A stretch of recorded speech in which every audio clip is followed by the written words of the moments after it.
हाँ, तो हमारा अजंत पुल्लिंग प्रकरण चल रहा था। अजंत पुल्लिंग प्रकरण। तो पिछली वीडियो में हमने सुपीचय सूत्र को पढ़ा था और सुपीचय सूत्र का जब हमने अर्थ पढ़ा था उसके बाद हमने रामई शब्द को सिद्ध किया था, रामाभ्याम शब्द को सिद्ध किया था, तृतीया का द्विवचन। रामाभ्याम शब्द की हमने रूप सिद्धि बना ली थी और सुपीचय सूत्र कहता है कि यह आदौ सुपी अतो अंगस्य दीर्घ स्यात्, अर्थात यह आदि सुप प्रत्यय के आदि में यदि हो तो अदंत अंग को दीर्घ हो जाता है। और हमने सिद्धि बनाई थी रामई, ठीक है। अब देखिए हम तृतीया का बहुवचन बनाएंगे रामई। रामाभ्याम हमने बनाया था तृतीया का द्विवचन, और तृतीया का बहुवचन बनाएंगे रामई। तो रामई शब्द को सिद्ध करने से पहले हमको एक सूत्र और पढ़ना है। तो अगले सूत्र की हेडिंग डालिए अतो भिष एष। कौन सा सूत्र है? अतो भिष एष। अतो भिष एष। अब देखते हैं कि अतो भिष एष सूत्र क्या करता है, ठीक है।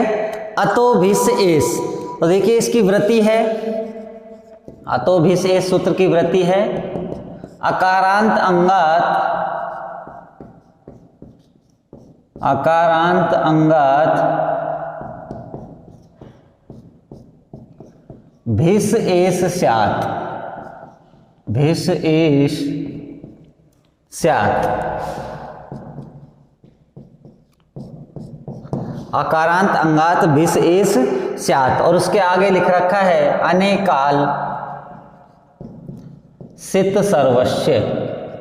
अनेकाल सित सर्वस्य। अनेकाल सित सर्वस्य, ठीक है।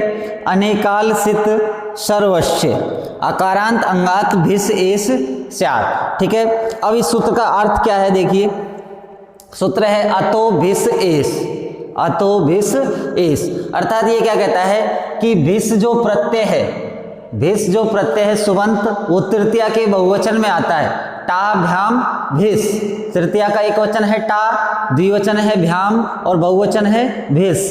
तो ये कहता है कि भिष एष स्यात्, अर्थात भिष के स्थान पर एष हो जाता है। भिष के स्थान पर क्या करता है ये सूत्र? एष करता है। कब करता है? अतो। अत का मतलब होता है अकारांत अंग, अर्थात वृत्ति में दे रखा है कि देखिए अकारांत अंगात, अर्थात अकारांत अंग संज्ञक शब्द से परे भिष एष स्यात्, भिष प्रत्यय के स्थान पर एष आदेश हो जाता है। भिष के स्थान पर कौन सा आदेश हो जाएगा?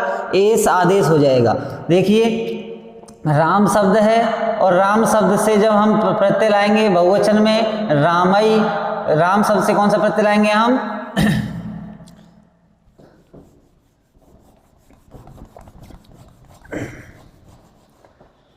ये राम शब्द है और इस राम शब्द से हमको प्रत्यय लाना है तृतीया के बहुवचन में भेष प्रत्यय। कौन सा प्रत्यय लाएंगे? भेष। तृतीया का बहुवचन है तो भिष प्रत्यय लाएंगे। तो ये अकारांत में है, इसलिए क्या है? अकारांत है। और अकारांत अंग संज्ञा भी इसकी होती है, और अंग संज्ञा होने के बाद भिष प्रत्यय सामने। तो कहता है कि अकारांत अंगात, अर्थात अकारांत अंग से परे भिष एष स्यात्, भिष प्रत्यय के स्थान पर, अर्थात इस भिष प्रत्यय के स्थान पर कौन सा आदेश हो जाएगा? एष आदेश हो जाएगा। कौन सा आदेश हो जाएगा?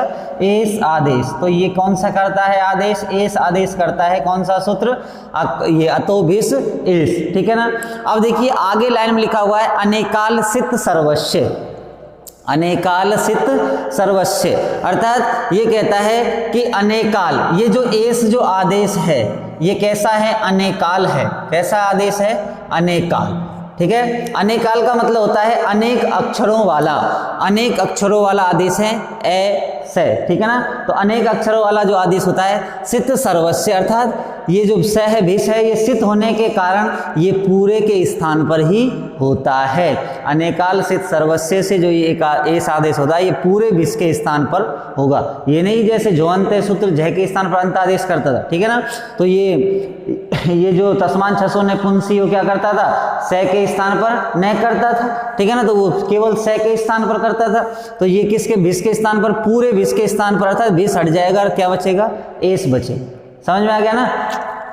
तो इसका अर्थ लिखिए, अतो भिस एस का इसका अर्थ है अकारांत अंग के परे, अंग के परे भिस के स्थान पर, भिस के स्थान पर एस आदेश होता है, एस आदेश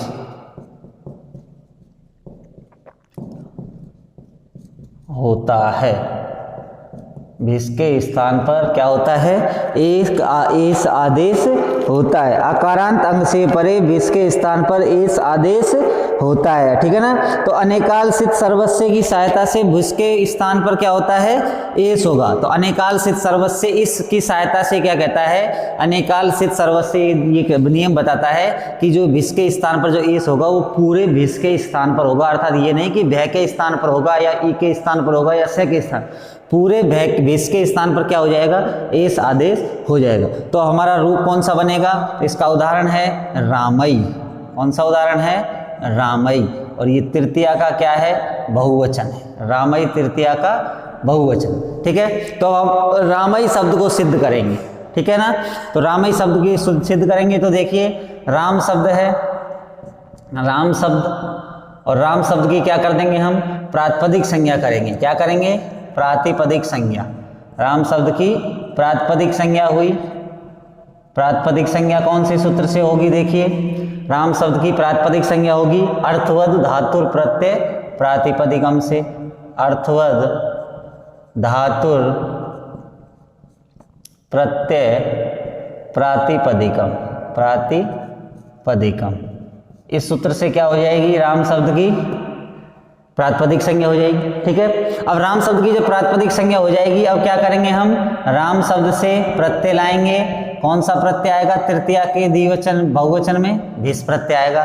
तो क्या क्या, क्या लिखेंगे यहाँ पर, तृतीया के, तृतीया बहुवचन की विवक्षा में, बहुवचन विवक्षा में, विवक्षा में भिस प्रत्यय हुआ, भिस प्रत्यय हुआ। कौन से सूत्र से होगा भिस प्रत्यय, स्वौजस मौट सूत्र से हो जाएगा। स्वौजस मौट, स्वौजस मौट इत्यादि सूत्र से, ठीक है। अब राम शब्द है, प्रातिपदिक संज्ञा हो जाएगी अर्थवत धातु प्रत्यय प्रातिपदिकम से। उसके बाद राम से स्वौजस मौट सूत्र से तृतीया के बहुवचन की विवक्षा में भिस प्रत्यय आ जाएगा। समझ में आ गया। अब देखिए जब तृतीया के बहुवचन की विवक्षा में जब भिस प्रत्यय आ जाता है तो अब हम क्या करेंगे, अब इस भिस के स्थान पर क्या कर देंगे, हम एस आदेश कर देंगे, ठीक है ना। तो देखिए कब करेंगे, तो पहले इसकी क्या करेंगे, राम शब्द की अंग संज्ञा करेंगे। तो राम धन भिस, इसकी अंग संज्ञा कीजिए। अंग संज्ञा हुई, अंग संज्ञा हुई, और अंग संज्ञा करने वाला सूत्र कौन सा है, यस्मात् प्रत्यय विधि तदादि प्रत्यय अंगम।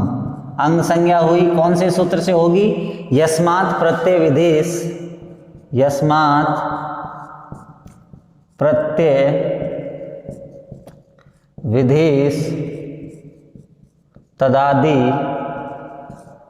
प्रत्यय अंगम। यस्मात् प्रत्यय विधेश तदादि प्रत्यय अंगम सूत्र से क्या हो जाएगी, राम शब्द की प्रातिपदिक संज्ञा, ठीक है ना।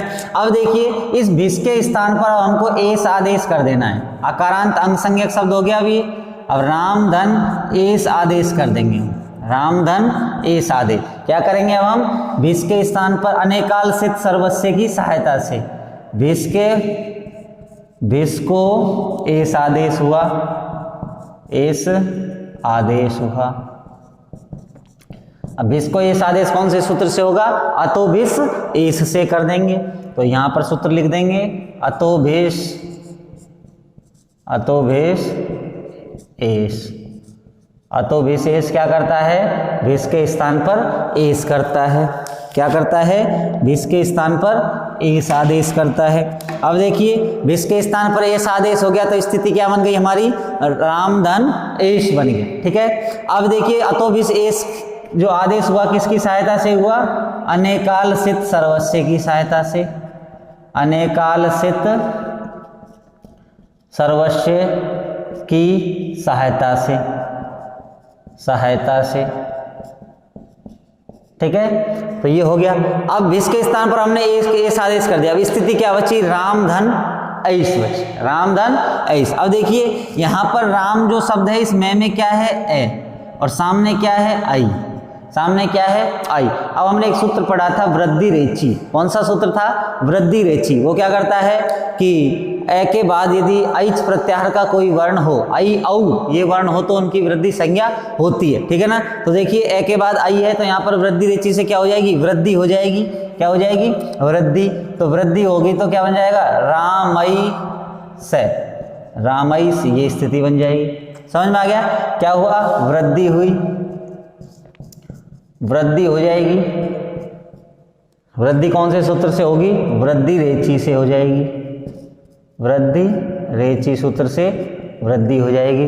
अब स्थिति क्या बनेगी, रामईस। अब हमको क्या करना है, से को रू करना है और रू के स्थान पर विसर्ग करना है। अब क्या कर देंगे हम, रामई धन रू, से सस्य, से को ऋतु हुआ, सस्य ऋतु हुआ, अर्थात से को रू हुआ। कौन से सूत्र से होगा, से सजूसो रू से, से सजूसो रू सूत्र से हो जाएगा। ठीक है, अब से सजूसो रू से होगा तो रू में ऊ की संज्ञा करेंगे और उसका लोप कर देंगे, रामई धन रे बचेगा। क्या कर देंगे, अनुबंध लोप कर देंगे, अनुबंध लोप हुआ। अनुबंध लोप कब आपको पता ही है, रू की उपदेशानासिक से संज्ञा तस्य लोप से उसका लोप, स्थिति बचेगी रामई। अब क्या करेंगे हम, इस रे के स्थान पर क्या कर देंगे, विसर्ग कर देंगे। क्या कर देंगे, विसर्ग। क्या होगा, ऋत्व विसर्ग, ऋत्व विसर्ग, अर्थात रे को विसर्ग हुआ। कौन से सूत्र से होगा, खर वसानयो, खर वसानयो विसर्जनीय, विसर्जनीयस्य, खरवसानियो विसर्जनीयस्य। ठीक है ना, अब क्या लिखेंगे, मिलाकर के, मिलाकर रामहि इति रूपम सिद्धम, मिलाकर रामई इति रूपम सिद्धम।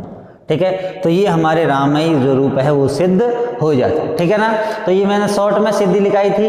अब देखिए अतो विशेष सूत्र क्या करता है कि अकारांत अंगात विशेष से आता, अर्थात अकारांत अंग संज्ञक शब्द के बाद भिस के स्थान पर एस आदेश होता है, अर्थात तृतीया का बहुवचन जो प्रत्यय होता है भिस, उस पूरे भिस के स्थान पर अनेकाल सित सर्वस्व की नियम की सहायता से पूरे भिस के स्थान पर एस आदेश करता है। ठीक है ना, उदाहरण हमको बनाना है रामई, तो हम कैसे लिखेंगे इसको, राम शब्द की अर्थवद धातुर प्रत्यय प्रातिपदिकम सूत्र से प्रातिपदिक संज्ञा हुई।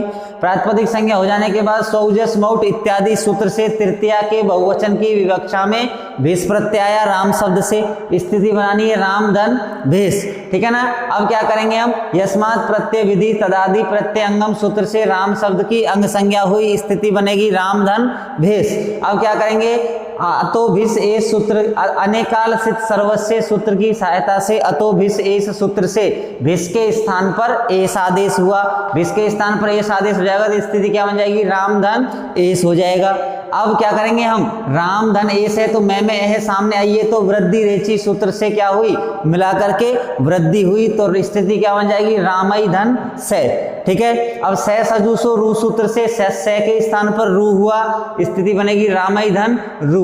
उसके बाद क्या करेंगे, उपदेश नासिक इत सूत्र से रे में ऊ की संज्ञा हो जाएगी, तस्य लोपे से उस ऊ का लोप हो जाएगा। दोनों सूत्रों को न लिख करके हम लिख सकते हैं क्या, अनुबंध लोप करके क्या स्थिति बनेगी, रामई धन रे बनेगा। ठीक है, इस स्थिति में खरवसानियो विसर्जनीय से सूत्र से रे के स्थान पर विसर्ग हुआ, अर्थात ऋत्व विसर्ग हुआ, मिलाकर के रामई इति रूपम सिद्धम, मिलाकर के रामई यह रूप हमारा क्या हो जाता है, सिद्ध हो जाता है। तो ये हमारा तृतीया का बहुवचन भी सिद्ध हो गया, ठीक है ना। तो ये तृतीया के बहुवचन तक हमने जितने सूत्र पढ़े हैं सभी को अच्छी तरह से पढ़ना है, उनको याद करना है।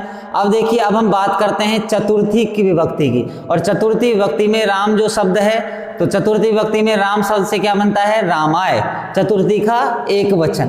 तो अब रामाय शब्द की रूप सिद्धि बनाएंगे कि रामाय शब्द कैसे सिद्ध होता है, ठीक है। तो अब रामाय शब्द को सिद्ध करने से पहले हमको एक सूत्र और पढ़ना पड़ेगा जिसकी हेडिंग डालिए नेरिय। अगला जो सूत्र है वो कौन सा है? नेरिय सूत्र है। अब देखिए नेरिय सूत्र क्या करता है, उसकी वृत्ति क्या है और उसका अर्थ क्या है। तो अगली हेडिंग डालिए नेरिय।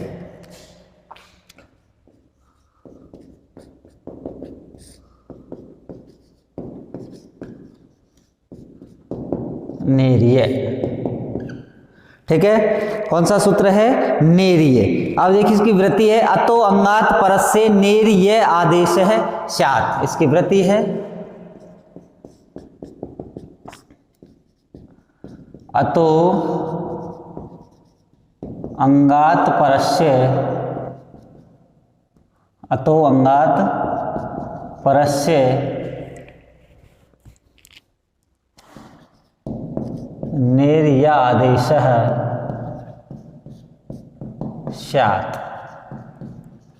अतो अंगात परस्य नेरिय आदेशः स्यात्, नेरिय आदेशः स्यात्, ठीक है ना। अब देखिए ये सूत्र नेरिय सूत्र क्या करता है कि हमको जो चतुर्थी का एक वचन है, तो चतुर्थी के एक वचन में हमको रूप बनाना है रामाय। कौन सा रूप बनाना है? रामाय। और रामाय जब रूप बनाएंगे तो राम शब्द से चतुर्थी का एक वचन प्रत्यय करेंगे। कौन सा प्रत्यय होता है? ने। चतुर्थी के एक वचन में सुबंत प्रत्यय कौन सा आता है? ने। तो राम शब्द से प्रत्यय कौन सा आएगा? ने, ठीक है। तो ये सूत्र क्या कहता है? देखिए अतो अंगात परस्य, सूत्र में दे रखा है तो नेरिय, अर्थात ये जो ने प्रत्यय है, इस ने प्रत्यय के स्थान पर ये आदेश करता है। कौन सा आदेश करता है? ये आदेश कब करेगा? शर्त क्या है? अतो अंगात, अर्थात अदंत अंग संज्ञक शब्द से परे। और राम जो शब्द है वो अदंत है और उसकी अंग संज्ञा भी होती है। तो अदंत अंग संज्ञक परे शब्द से परे ने प्रत्यय के स्थान पर यह आदेश होता है नेरिय सूत्र से। कौन से सूत्र से होता है? नेरिय सूत्र से। इससे पहले हमने सूत्र पढ़ा था अतो भिस एस, वो भिस के स्थान पर एस आदेश करता था। शर्त उसकी भी वही थी कि अतो अंगात परस्य भिस एस स्यात्, अर्थात अतो अंग के परे अदंत अंग संज्ञक शब्द से परे तृतीया का बहुवचन जो भिस प्रत्यय होता है उस भिस प्रत्यय के स्थान पर एस आदेश करता था। और ये सूत्र क्या करेगा? ने प्रत्यय के स्थान पर यह आदेश करेगा। समझ में आ गया ना? क्या करेगा? ने प्रत्यय के स्थान पर यह आदेश करेगा। और जब यह आदेश करेगा तो हमारा रूप कौन सा बनेगा? रामाय बनेगा। कौन सा बनेगा? रामाय, ठीक है ना। तो अब देखिए इसका अर्थ क्या होगा? तो इसका अर्थ लिखिए अदंत अंग संज्ञक शब्द से परे, अर्थ है इसका अदंत अंग संज्ञक, अदंत अंग संज्ञक शब्द से परे, शब्द से परे ने के स्थान पर ने, चतुर्थी एक वचन, ये भी लिख लीजिए। ने के स्थान पर, ने के स्थान पर यह आदेश होता है, होता है। कब होता है? अदंत अंग संज्ञक शब्द से परे ने के स्थान पर यह आदेश होता है, ठीक है ना। किसके स्थान पर होता है यह आदेश? ने के स्थान पर यह आदेश होता है। समझ में आ गया? अब देखिए इसके बाद एक सूत्र और है, इसके बाद एक सूत्र और है, वो क्या परिभाषा बताता है कि स्थानीवद आदेशो अनल विधौ। कौन सा सूत्र है? स्थानी वदादेशो,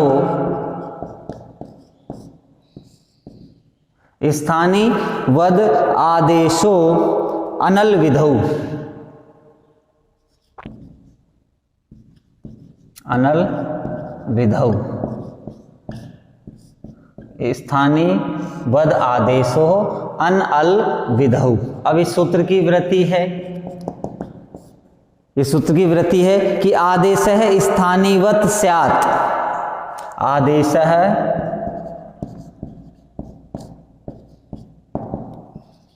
स्थानीवत स्यात्, आदेश स्थानीवत स्यात् न तु, आदेश है स्थानीवत स्यात् न तु स्थान्य अलाश्रय विधौ, न तु स्थान्य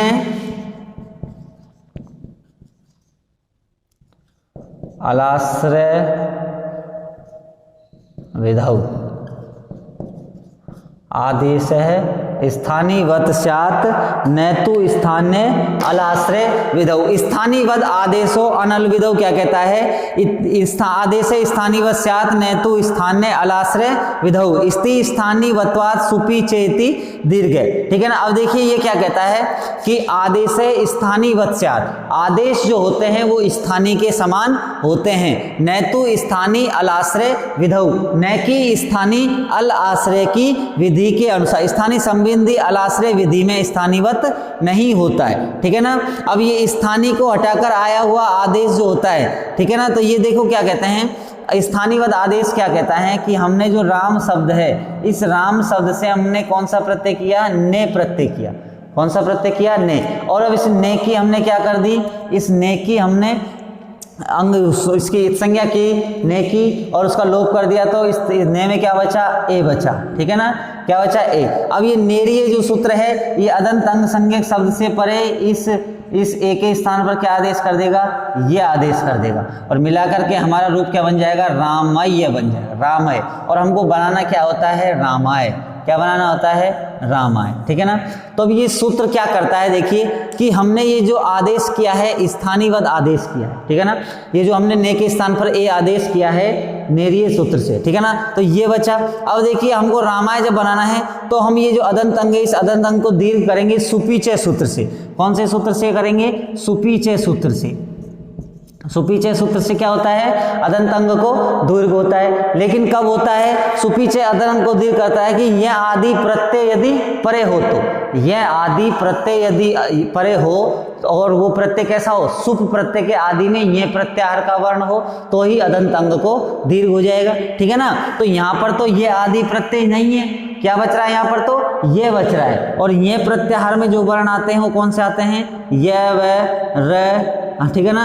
ले, य, मैं, न, न, झ, ध, ये वर्ण आते हैं, ये प्रत्याहार। ठीक है ना। तो ये क्या कहता है कि आदेश जो स्थानीय के समान होते हैं। स्थानीय का मतलब हमने ये ने के स्थान पर ये जो आदेश किया है, तो अब ये नहीं कि ये बच रहे, यहाँ पर इसमें इसका भाव ग्रहण किया जाएगा। किसका? इस सुबंध प्रत्यय का। और स्थानीयवद आदेश के अनुसार, इस स्थानीयवद आदेश के अनुसार जो ये जो आदेश हुआ है, इस ये आदेश में इस सुबंध प्रत्यय जो न है, इसका भाव ग्रहण होता है। और सुबंध प्रत्यय का जब इसमें भाव ग्रहण होगा तो सुपीचय सूत्र से अदंत अंग को क्या हो जाएगा? दीर्घ हो जाएगा। तो मिलाकर के हमारा रामाय रूप सिद्ध हो जाएगा। ठीक है ना। ये नहीं कि अब ये है सामने तो हम इस सुपीचय सूत्र को नहीं लगा सकते, क्योंकि ये सुबंध प्रत्यय तो है ही नहीं।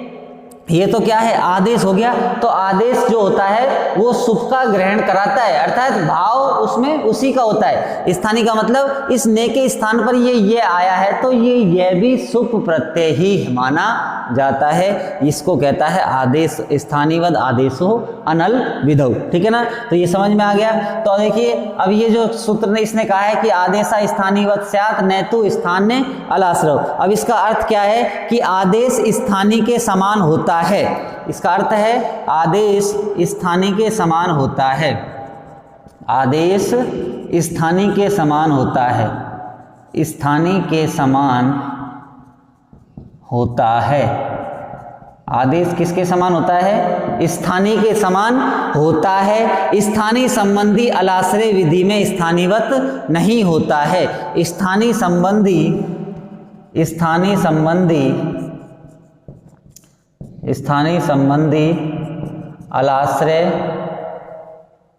अलाश्रय विधि में स्थानीय संबंधी अलाश्रय विधि में स्थानीवत नहीं होता है। स्थानीवत या स्थानीय के समान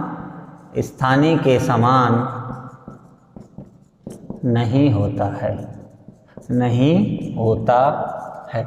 ठीक है, तो आदेश स्थानीय के समान होता है, न कि स्थानीय संबंधी अलाश्रय विधि में स्थानीय के समान नहीं होता है। स्थानीय संबंधी अलाश्रय विधि का मतलब जो हमने न के स्थान पर यह आदेश किया है, ठीक है ना, तो वो स्थानीय के समान नहीं होगा। ठीक है ना, यह आदेश को यदि हम यह आदेश को हम सुबंत प्रत्यय में मान ले तो वो नहीं होगा, बल्कि जो हमने नेरीय सूत्र से न के स्थान पर यह किया है तो वो न के स्थान पर ये जो हुआ है वो उसमें सुप के भाव का ग्रहण होता है। ठीक है ना, तो अब इसका उदाहरण है, कौन सा है उदाहरण इसका? रामाय। कौन सा है? रामाय। अब हमको रामाय शब्द को सिद्ध करना है कि रामाय शब्द कैसे सिद्ध होगा, अर्थात चतुर्थी का एक वचन है वो सिद्ध कैसे होगा। ठीक है ना,